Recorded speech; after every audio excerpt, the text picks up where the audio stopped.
Good afternoon. This is Hadir Hassan with a news brief. In local news, according to WFMZ, a former police officer is suing the Allentown Police Department for discrimination.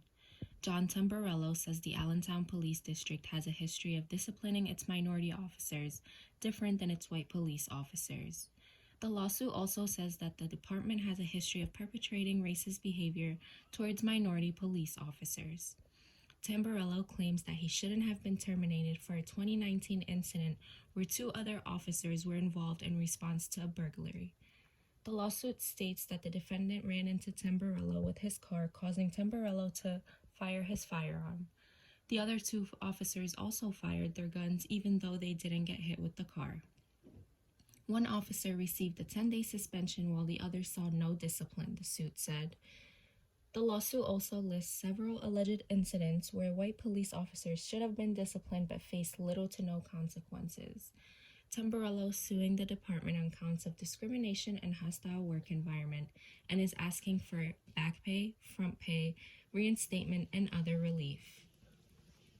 In national news, according to WFMZ, Apple is stepping up app privacy for its users worldwide. Apple will force developers to be more transparent about the data collection and warns they can be removed from the App Store if they don't comply with the new anti-tracking measures. The U.S. tech giant said it's set out to roll out the anti-tracking feature next year. It was supposed to launch this year, but the delay allowed the developers more time to make changes. Called App Tracking Transparency, it will require apps to clearly ask for users' permission before tracking them. Its aim is to empower Apple users to decide if and when they want to be tracked through an app where their information will be shared across companies and other websites. Privacy campaigners said the move is a dynamic step that could strengthen respect for privacy.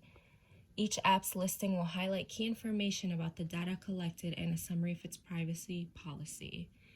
The change will take effect shortly for worldwide users, though a specific date was not given. In state news, according to Fox News, a Pennsylvania man begs Facebook friends to help find ICU bed for COVID-19 stricken mother. Sean Ryder's mom, Karen, contracted the virus in mid-November. She was admitted into a Hanover hospital 2 hours west of Philadelphia and has been on a ventilator since.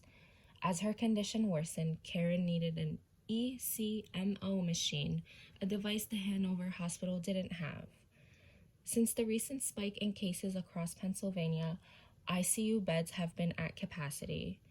After a series of heartbreaking posts on Facebook, including one that said, "Is there anyone in the York Hospital, Hershey Hospital, Penn State, Temple, or Maryland hospitals that has connections to COVID ICU? My mom is not doing well and has maxed out at Hanover Hospital capabilities," Sean posted. 4 hours later, a doctor from the York Hospital called and facilitated a transfer for the next day. Though Karen is still in serious condition, his father was able to see her and Sean was able to talk to her via Zoom. In ESU news, the Pennsylvania Army National Guard is reaching out to all students who are worried about a financial burden with a terrific opportunity. The National Guard has immediate openings for those who qualify. Students will be able to continue their studies at ESU while serving part-time as a member of the National Guard. An initial training is required to be attended, but will take place in the summer, so the National Guard would not interfere with one's education. And now, with today's forecast.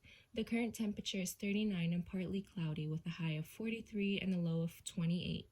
There's a 40% chance of snow tomorrow with a high of 39 and a low of 34 degrees Fahrenheit. This has been Hadir Hassan with your news brief.